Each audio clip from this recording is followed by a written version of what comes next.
राधे राधे दोस्तों, जय श्री कृष्णा। आज हम कार्तिक मास की महात्म्य कथा 26 के अध्याय के बारे में पढ़ेंगे और साथ में ही तुलसी विवाह के बारे में भी सुनेंगे और उसकी कथा के बारे में भी सुनेंगे। उसका मुहूर्त और पारण कब है। तो आइए पहले शुरू करते हैं कार्तिक मास महात्म्य कथा अध्याय 26 के बारे में। कार्तिक मास महात्म्य का 26वां अध्याय श्री विष्णु की कृपा से। आज तुमको रहा बताए।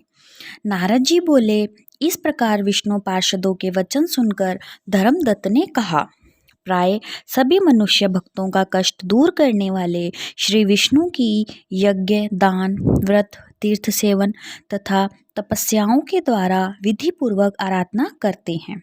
उन समस्त साधनों में कौन सा ऐसा साधन है जो भगवान विष्णु की प्रसन्नता को बढ़ाने वाला तथा उनके सामीप्य की प्राप्ति करने वाला है। दोनों पार्षद अपने पूर्व जन्म की कथा कहने लगे। हे द्विज श्रेष्ठ, आपका प्रश्न बड़ा श्रेष्ठ है। आज हम आपको भगवान विष्णु को शीघ्र प्रसन्न करने का उपाय बताते हैं। हम इतिहास सहित प्राचीन वृतांत सुनाते हैं, सावधानी पूर्वक सुनो। ब्रह्मा अपने कांचीपुरी में चौल नामक एक चक्रवर्ती राजा हो गए हैं। उन्हीं के नाम पर उनके अधीन रहने वाले सभी देश चोल नाम से विख्यात हुए। राजा चोल जब इस भूमंडल का शासन करते थे, उस समय उनके राज्य में कोई भी मनुष्य दरिद्र, दुखी, पाप में मन लगाने वाला अथवा रोगी नहीं था। एक समय की बात है, राजा चोल अनंत शयन नामक तीर्थ में गए, जहाँ जगदीश्वर नामक विष्णु ने योग निद्रा का आश्रय लेकर शयन किया था। वहां भगवान विष्णु के दिव्य विग्रह की राजा ने विधि पूर्वक पूजा की। दिव्य मणि, मुक्ता फल तथा सुवर्ण के बने हुए सुंदर पुष्पों से पूजन करके उन्हें प्रणाम किया। प्रणाम करके ज्यों ही बैठे, उसी समय उनकी दृष्टि भगवान के पास आते हुए एक ब्राह्मण पर पड़ी, जो उन्हीं की काची नगरी के निवासी थे। उनका नाम विष्णुदास था। उन्होंने भगवान की पूजा के लिए अपने हाथ में तुलसी दल और जल ले रखा था।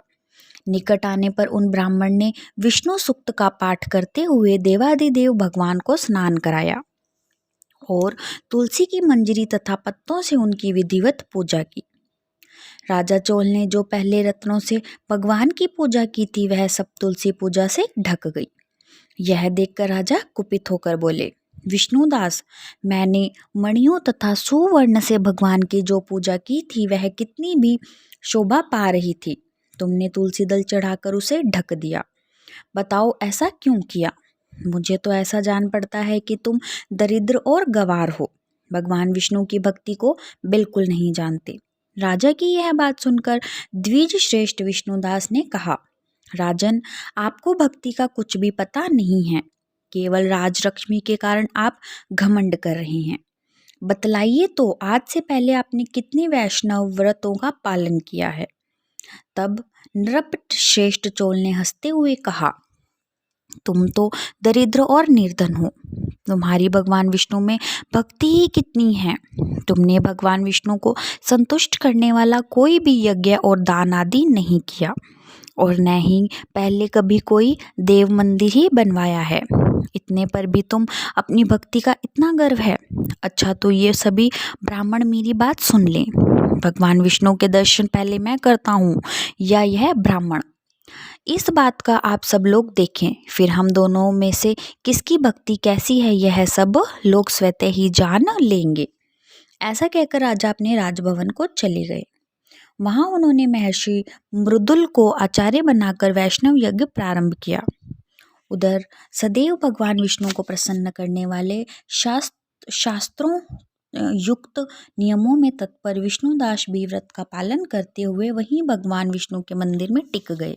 उन्होंने माघ और कार्तिकेय उत्तम व्रत का अनुष्ठान, तुलसी वन की रक्षा, एकादशी को द्वादशाक्षर मंत्र का जाप, नृत्य, गीत आदि मंगल में आयोजनों के साथ प्रतिदिन से भगवान विष्णु की पूजा आदि नियमों का आचरण किया। वे प्रतिदिन चलते फिरते और सोते हर समय भगवान विष्णु का स्मरण किया करते थे। उनकी दृष्टि सर्वत्र सम हो गई थी। वे सब प्राणियों के भीतर एकमात्र विष्णु भगवान विष्णु को ही स्थित देखते थे।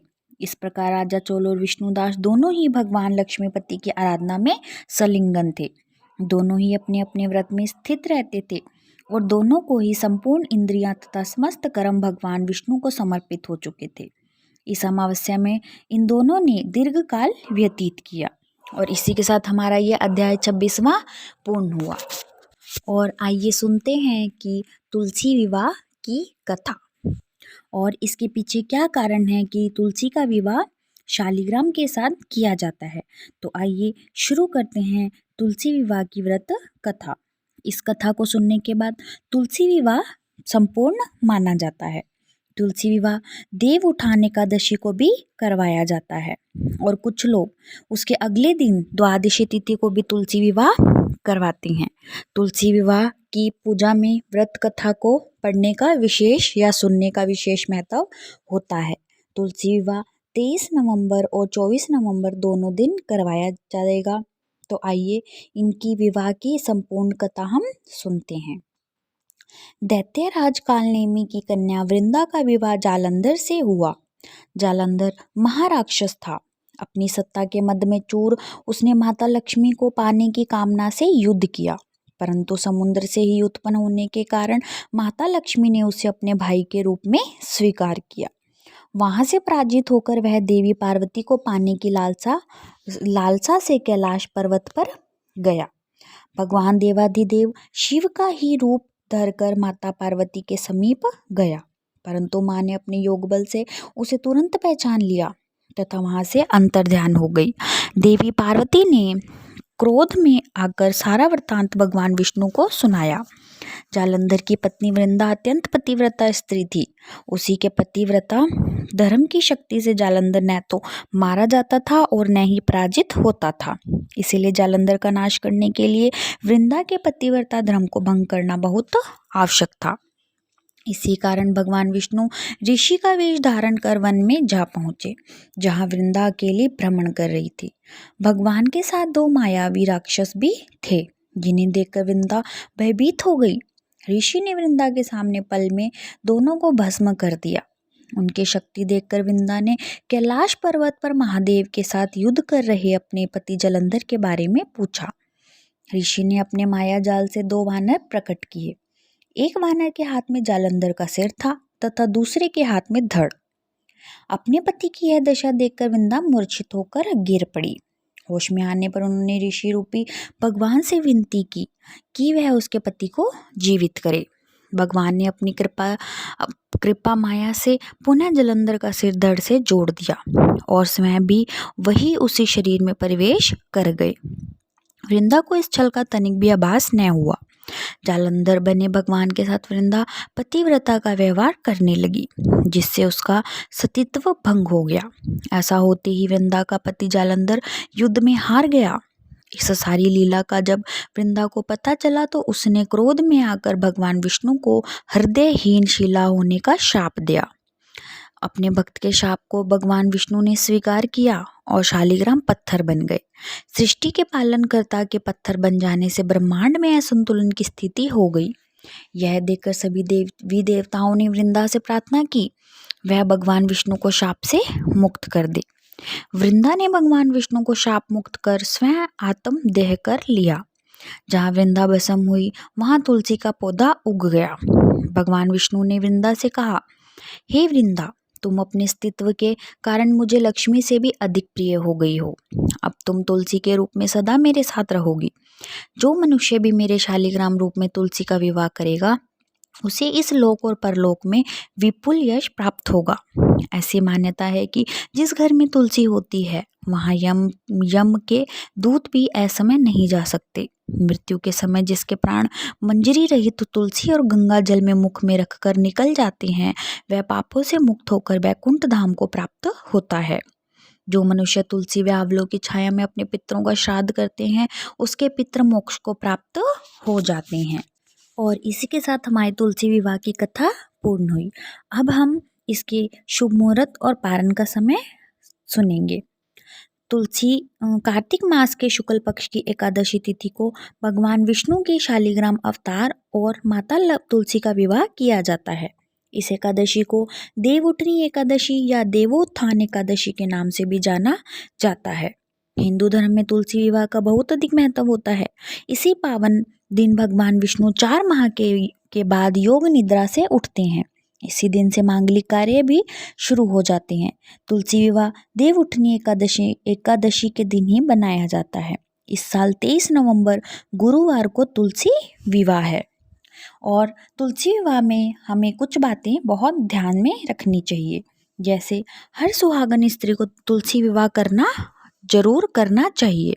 ऐसा करने से अखंड सौभाग्य और सुख समृद्धि प्राप्त होती है। पूजा के समय माँ तुलसी को सुहाग का सामान और लाल चुनरी चढ़ाएं। गमले में शालिग्राम को साथ रखें और तिल चढ़ाएं। तुलसी और शालिग्राम को दूध में भीगी हल्दी का तिलक लगाएं। पूजा के बाद किसी भी चीज के साथ 11 बार तुलसी जी की परिक्रमा करें। मिठाई और प्रसाद का भोग लगाएं। मुख्य आहार के साथ ग्रहण और वितरण करें। पूजा खत्म होने पर शाम को भगवान विष्णु से जागने का आह्वान करें। एकादशी तिथि प्रारंभ 22 नवंबर 2023 को 11:03 पर होगी। एकादशी तिथि समाप्त 23 नवंबर 2023 को 9:01 पर होगी और एकादशी तिथि समाप्तन 23 नवंबर को 9:01 PM पर होगी और पारण का समय 24 नवंबर को 6:51 AM से 8:57 AM तक होगी। पारण तिथि के दिन द्वादशी समाप्त होने का समय 7:06 PM पर होगी। और अब हम सुनेंगे एकादशी पूजन विधि। सुबह जल्दी उठकर स्नान आदि से निवृत्त हो जाएं। घर के मंदिर में दीप प्रज्वलित करें। भगवान विष्णु का गंगा जल से अभिषेक करें। भगवान विष्णु को पुष्प और तुलसी दल अर्पित करें। अगर संभव हो तो इस दिन व्रत भी रखें। देवउठनी एकादशी के दिन तुलसी विवाह भी होता है। इस दिन भगवान विष्णु के शालिग्राम अवतार और माता तुलसी का विवाह किया जाता है। इस दिन माता तुलसी और शालिग्राम भगवान की भी विधि विधान से पूजा करें। भगवान की आरती करें। भगवान को भोग लगाएं। इस बात का विशेष ध्यान रखें कि भगवान को सिर्फ सात्विक चीज़ों का भोग लगाया जाता है। भगवान विष्णु के भोग में तुलसी को जरूर शामिल करें। ऐसा माना जाता है कि बिना तुलसी भगवान विष्णु भोग ग्रहण नहीं करते। इस पावन दिन भगवान विष्णु के साथ ही माता लक्ष्मी की भी पूजा भी करें। इस दिन भगवान का अधिक से अधिक ध्यान करें। और इसी के साथ हमारी यह है तुलसी विवाह की कथा और इसमें आने वाले सभी शुभ मुहूर्त और पारण का समय भी पूर्ण हुआ। और आप लोगों को हमारी ये कथा कैसी लगी आप लोग हमें कमेंट करके ज़रूर बताएं। और कथा सुनने के लिए हमारे चैनल को लाइक करें, शेयर करें और ज़्यादा से ज़्यादा सब्सक्राइब करें। धन्यवाद। राधे राधे। जय श्री कृष्णा।